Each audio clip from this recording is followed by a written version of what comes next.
जय हिंद बच्चों। आज हम अध्याय 1 हमारे आसपास के पदार्थ का भाग 2 देख रहे हैं, जिसमें हम पदार्थ की अवस्थाएं कौन कौन सी होती हैं उनके बारे में अध्ययन करेंगे। तो बच्चों, ये 3 अवस्थाएं तो आप बचपन से जानते हैं। कक्षा 8वीं 7वीं और 6वीं में भी आपने पढ़ा है। पदार्थ की 3 अवस्थाएं ठोस, द्रव और गैस होती हैं। लेकिन कक्षा 9वीं में आपको 2 अतिरिक्त अवस्थाओं के बारे में भी बताया जाएगा। एक अवस्था है प्लाज्मा स्टेट और चौथी और ये 5वीं अवस्था है बोस आइंस्टाइन कंडेंसेट। ये 2 अवस्थाओं का भी थोड़ा सा अध्ययन हम करेंगे। तो यहाँ पर एक है कि पदार्थ की विभिन्न अवस्थाओं के गुणों में होने वाले अंतर को सारणी के रूप में लिखिए। इस तरह के प्रश्न परीक्षा में पूछे जाते हैं।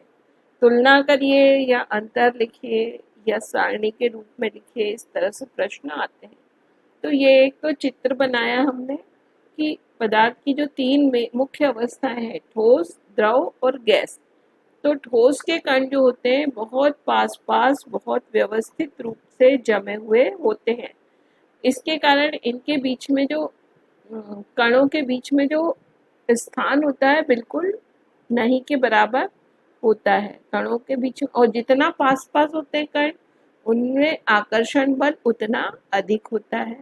द्रव के कण क्या होते हैं, दूर दूर होते हैं ठोस की अपेक्षा, और इनमें आकर्षण बल ठोस से कम होता है। गैस के कण बहुत दूर दूर होते हैं और इनके बीच में आकर्षण बल भी बहुत कम या नहीं के बराबर ही होता है। तो ठोस के कण जब पास पास होते हैं तो इसलिए क्या होता है, ठोस का आकार भी निश्चित होता है और आयतन भी निश्चित होता है। ये देखिए आप कि जैसे मान लो आप कोई कुर्सी है, मान लो, चलिए देखिए ठोस है कुर्सी, कुर्सी का आकार तो निश्चित है। अब आप यदि चाहें कि कुर्सी जितनी बड़ी है उससे कम जगह में उसको रख सकते हैं क्या? नहीं रख सकते हैं उसको। तो मतलब आयतन उसका कम नहीं हो सकता है। इसी तरह से द्रव जो है, द्रव का आयतन निश्चित होता है लेकिन आकार उसका बदला जा सकता है। जैसे आप दूध क्या है, एक प्रकार का द्रव है।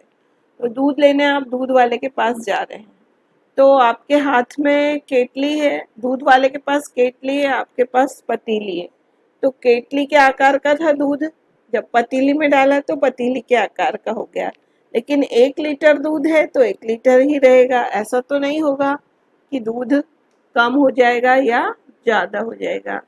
लेकिन गैसें जो होती हैं उनका आकार और आयतन दोनों ही अनिश्चित होता है। गैसें जितना स्थान मिलता है उतने स्थान में फैल जाती हैं और जितना ज़्यादा दबाव डालेंगे उतनी छोटी सी जगह में भी इकट्ठी हो जाती हैं। इसीलिए हम कंप्रेस्ड नेचुरल गैस के बारे में या सीएनजी के बारे में आप लोगों ने सुना होगा। सीएनजी गैस जो कि वाहनों वगैरह को चलाने के लिए काम आती है, तो बहुत ज़्यादा उच्च दबाव पर उसको छोटे छोटे सिलेंडर्स में भर लिया जाता है। तो चलिए, अब ये बहुत सी बातें हमने देखी। पहला अंतर हमने देख लिया आकार और आयतन में। एक ये चित्र के माध्यम से हमने उनके कणों के बीच की दूरी देखी और आकर्षण बल के बारे में भी देख लिया। गैसें जो होती हैं संपीड्य होती हैं, उन पर बहुत अधिक दबाव डालकर छोटी सी जगह में इकट्ठा किया जा सकता है। और ठोस और द्रव कैसे होते हैं, असंपीड्य, यानी जिनको कि हम दबा के उनका आयतन छोटा नहीं कर सकते। अब ठोसों का घनत्व बहुत ज्यादा होता है और विसरण नहीं होता है। ठोस जो होते हैं, ठोस के कारण विसरण नहीं होता है। लेकिन गैसों का क्या होता है, गैस और द्रव का विसरण तो होता है। अभी हमने उदाहरण देखे थे स्याही का, शहद का और अगरबत्ती की खुशबू वगैरह का, यानी इनमें विसरण हो रहा था। द्रव का घनत्व ठोस की अपेक्षा कम होता है लेकिन गैस की अपेक्षा ज्यादा होता है। तो हम घनत्व को यदि लिखना चाहें तो ठोस का सबसे अधिक, उससे कम द्रव का, उससे कम गैस का। होता क्या है कि कॉम्पिटिटिव एग्जाम्स या प्रतियोगी परीक्षाएं यदि देते हो और या ऑब्जेक्टिव प्रश्न आते हैं तो उसमें इस प्रकार के सत्य असत्य में ऐसे वाक्य आते हैं। तो इसका उल्टा अगर आप लिखें तो कैसे लिखोगे? गैस का घनत्व सबसे कम, फिर द्रव का घनत्व उससे अधिक, सबसे अधिक घनत्व किसका है? ठोस का। तो इस तरह से ये जो निशान होते हैं बड़े छोटे के, ये लिख के भी और इस तरह से प्रश्न पूछे जाते हैं। इसी को आकर्षण बल के रूप में भी इसे ऐसे लिख सकते हैं। चलिए, कणों के बीच की दूरी को भी इस तरह से लिख सकते हैं, ऐसे एरो लगा लगा के बड़े छोटे के। तो अब अगली अवस्था है प्लाज्मा अवस्था। प्लाज्मा अवस्था किसको कहते हैं? देखिए, गैस अवस्था जो होती है, प्लाज्मा भी एक प्रकार की गैस अवस्था ही है, लेकिन इसमें जो गैस है वो कैसी होती है? आयोनाइज्ड गैस होती है, आयन के रूप में होती है गैस। इसलिए गैसों के इसमें पूरे गुण तो गैस के ही होते हैं, क्योंकि गैस अवस्था के समान ही है। प्लाज्मा अवस्था जो होती है विद्युत की सुचालक होती है। आपने प्लाज्मा टीवी तो नाम सुना होगा, प्लाज्मा टीवी या प्लाज्मा स्क्रीन जो होते हैं, और आपने ये ग्लो साइन बोर्ड देखे होंगे जिसमें चमकता, मतलब जो बोर्ड बने हुए थे अंदर से लाइट चमकती है। तो उसमें जो कलर होता है, ग्लो साइन बोर्ड जो चमकते हैं, उनमें जो कलर होता है वो उसके अंदर भरी हुई गैस पे ही डिपेंड करता है कि उस गैस का जो कलर होता है वही कलर उस बोर्ड में चमकता हुआ दिखाई देता है। अब एक पांचवी स्टेट है बोस आइंस्टीन कंडेंसेट स्टेट। अब देखिए, प्लाज्मा स्टेट तो गैस स्टेट है ना? कैसी गैस है? Ionised gas. लेकिन बोस आइंस्टीन कंडेंसेट, कंडेंसेट यानी कंडेंस अवस्था है, यानी ठोस अवस्था है। और तो और ये ठोस से भी ज्यादा पास पास इसके कण होते हैं।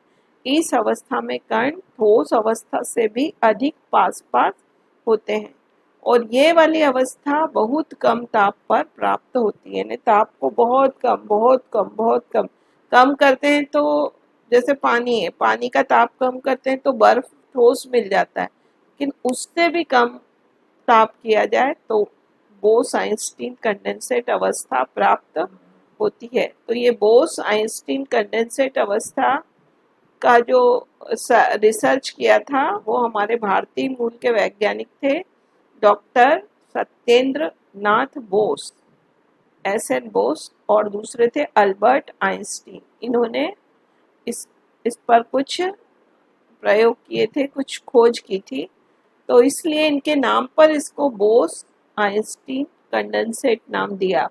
लेकिन सन 2001 में अमेरिका के एरिक ए कॉर्नेल, वुल्फगैंग कैटरले और कार्ल ई वेमैन को बोस आइंस्टीन कंडेंसेट की अवस्था प्राप्त करने के लिए भौतिकी में नोबेल पुरस्कार से सम्मानित किया गया। इसको हम अंडरलाइन कर लें, ये आपकी बुक से ही निकाला हुआ पार्ट है। इसको अच्छे से देखिए, पढ़िए, याद कर लीजिए, ठीक है?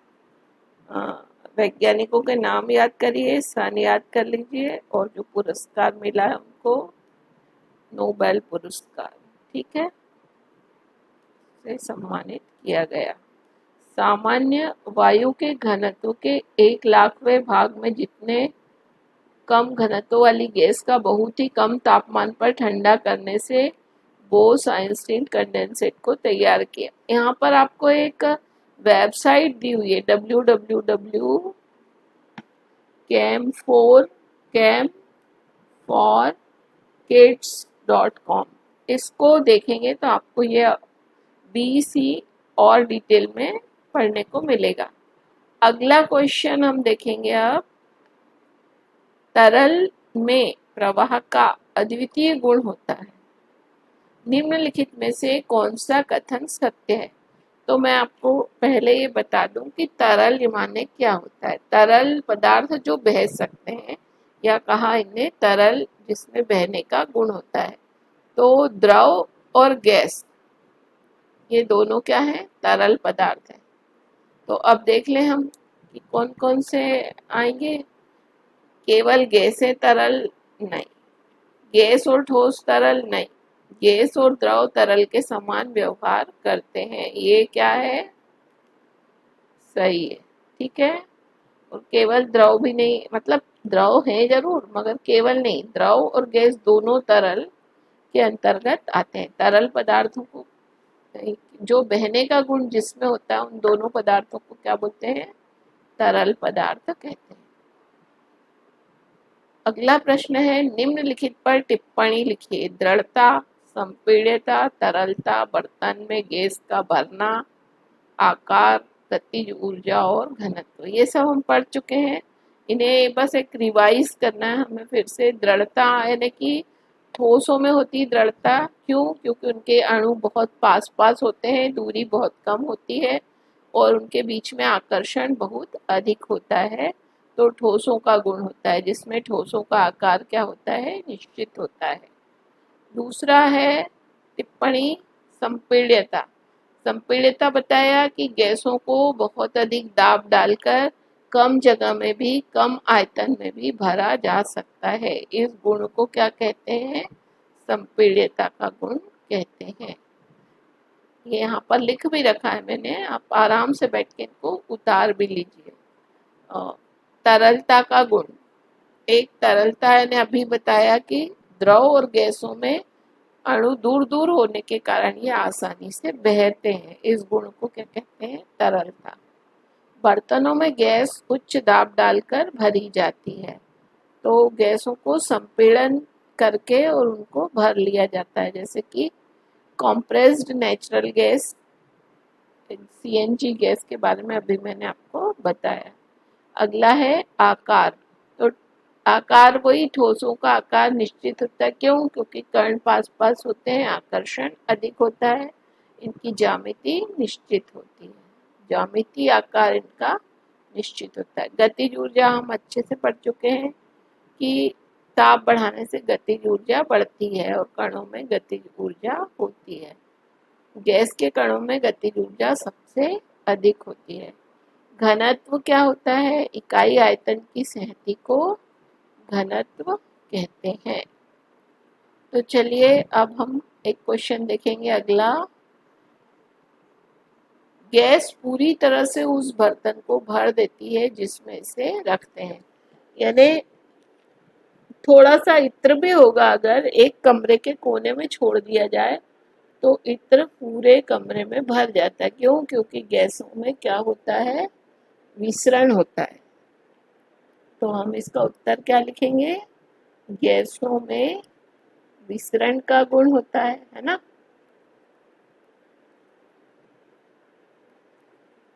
एक दूसरा लिखेंगे, अणुओं के बीच आकर्षण कम होता है। ठीक है ना।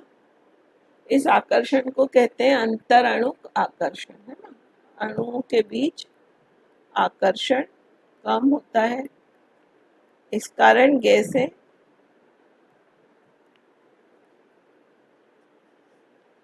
फैल जाती है पूरे कमरे में या पूरे बर्तन। ठीक है। गैस बर्तन की दीवारों पर दबाव डालती है। इसका एक बहुत अच्छा जवाब, जैसे गुब्बारे को फुलाते हैं, देखिए ना, कोई भी गैस यदि किसी बर्तन में भरी रहती है तो उस पर दबाव डालती है। ये मान लो हमने एक चित्र बनाया एक पात्र का, तो इसमें ये इसकी 1 2 3 4 5 6 दीवारें हैं घनाकार पात्र की। तो गैस के अणु इसकी दीवारों पर दाब डाल रहे हैं। आप जब गुब्बारे को फुलाते हैं तो गुब्बारे में जब हवा भरते हैं वो फूलता जाता है, फूलता जाता है। एक स्थिति ऐसी आती कि गुब्बारे में अब और अधिक हवा नहीं जाती है और ये जो हवा के कण हैं ये गुब्बारे की दीवारों पर क्या करते हैं? दाब डालते हैं और अंत में गुब्बारा क्या होता है? फट जाता है। यदि ज़्यादा हम इसमें हवा भरते हैं तो गुब्बारा फट जाता है। इसका मतलब कि गैस के जो कण होते हैं गुब्बारे की दीवारों पर भी दबाव डाल रहे हैं और बर्तन की दीवारों पर भी दाब डालते हैं। अगला प्रश्न है, लकड़ी की मेज ठोस कहलाती है क्यों? ये सारे प्रश्न आपकी बुक से लिए गए हैं। तो लकड़ी की मेज ठोस होती है क्योंकि उसका आकार और आयतन कैसा होता है? निश्चित होता है।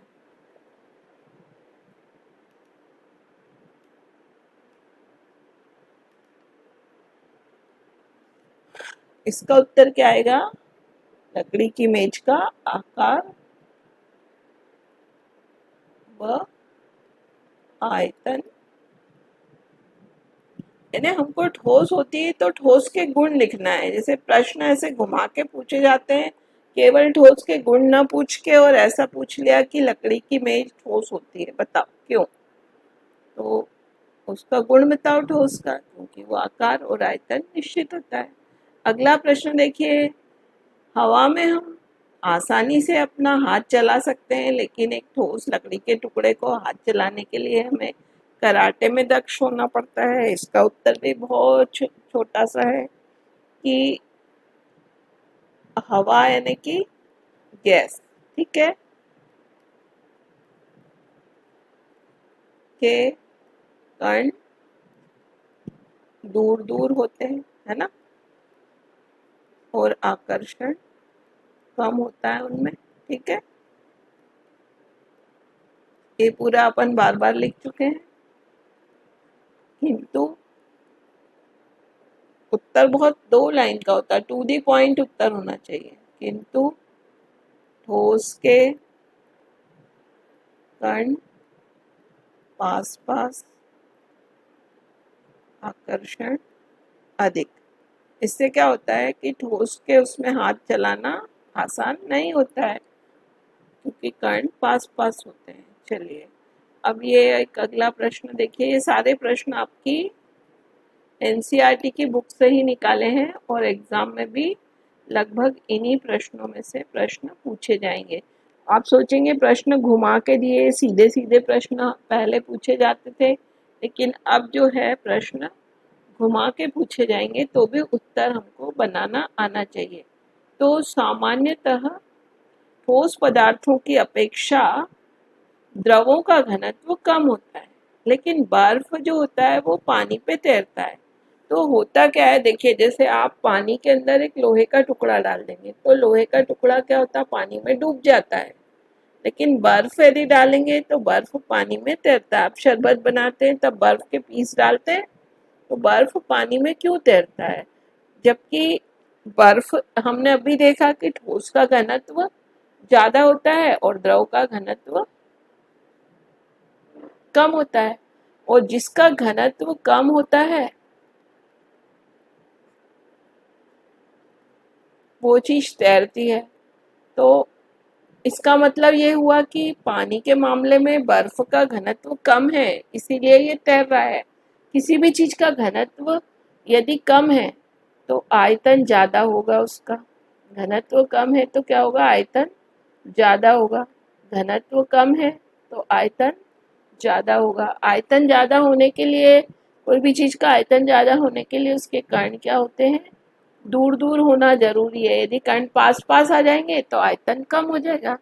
तो मतलब ये हुआ कि बर्फ, पानी जब द्रव अवस्था में रहता है तो H2O, पानी का जो अणु है वो क्या होता है, H2O। जब ये बर्फ बनता है तो इसके जो पानी के अणु है, देखिए ये एक अणु है H2HOH यानी H2O, ये एक पानी का अणु, ठीक है। ये दूसरा पानी का अणु है, ये H2O। पानी का सूत्र पता है ना आपको, H2O। ये एक और पानी का अणु हमने यहाँ बना के रखा है, ये देखिए H2O। और ये चौथा अणु भी, ऐसे कई सारे अणु है मान लो, है। तो जब ये बर्फ बनती है तो इनके बीच में, ये ऑक्सीजन और हाइड्रोजन के बीच में हाइड्रोजन बंध बन जाता है। इसको क्या बोलते हैं, ये जो डॉटेड लाइन से हमने दिखाया है इसको बोलते हैं हाइड्रोजन बंध। तो इस बंध के कारण ये इनके कणों के बीच की दूरी जो है पास पास नहीं आ सकते, बिल्कुल फिक्स दूरी हो जाती है जब ये ठोस बनते हैं तब। यानी कणों की दूरी कम ज्यादा हो जाती है तो आयतन बढ़ जाता है, घनत्व कम हो जाता है। इसलिए बर्फ जो होता है पानी से क्या होता है, हल्का होता है, पानी से हल्का होता है बर्फ। इसलिए बर्फ पानी के ऊपर तैरता है, जबकि और ठोस जो होते हैं पानी में डूब जाते हैं। कुछ पदार्थों के कण के मध्य आकर्षण बल को बढ़ते हुए क्रम में व्यवस्थित कीजिए। तो हमें पता है ठोस में सबसे ज़्यादा आकर्षण, उससे कम द्रव में और सबसे कम गैस में। तो यहाँ देखें, ये नमक ठोस है, ये रस जो है वो द्रव है और वायु गैस है। तो एक तो ये सही है। और कोई सी चीज सही हो सकती क्या? सबसे नहीं, एक बढ़ते हुए क्रम में व्यवस्थित करना। देखिए, प्रश्न को बहुत ध्यान से पढ़ना पड़ता है। बढ़ते हुए क्रम से मतलब है कि सबसे पहले हमको सबसे कम आकर्षण बल वाली अवस्था देखनी पड़ेगी। तो सबसे कम आकर्षण बल तो वायु में होगा या फिर ऑक्सीजन में होगा, फिर उसके बाद में द्रव यानी जल, और ये ठोस। तो ये वाला उत्तर सही आएगा, ऑक्सीजन, जल, शर्करा। क्योंकि इसमें सबसे कम, फिर जल में ज़्यादा और शर्करा में आकर्षण बल उससे भी अधिक होगा। बढ़ते हुए आकर्षण बल के हिसाब से इनको हमको जमाना है। यदि घटते हुए होता तो ये वाली उत्तर सही हो सकता था। तो बढ़ते हुए आकर्षण बल में ये उत्तर सही है। बहुत ध्यान से प्रश्नों को पढ़ना पड़ता है, क्योंकि प्रतियोगी परीक्षा में ऐसे प्रश्न पूछे जाते हैं। तो बच्चों, थैंक यू। अब हम अगले भाग में अवस्था परिवर्तन के बारे में पढ़ेंगे।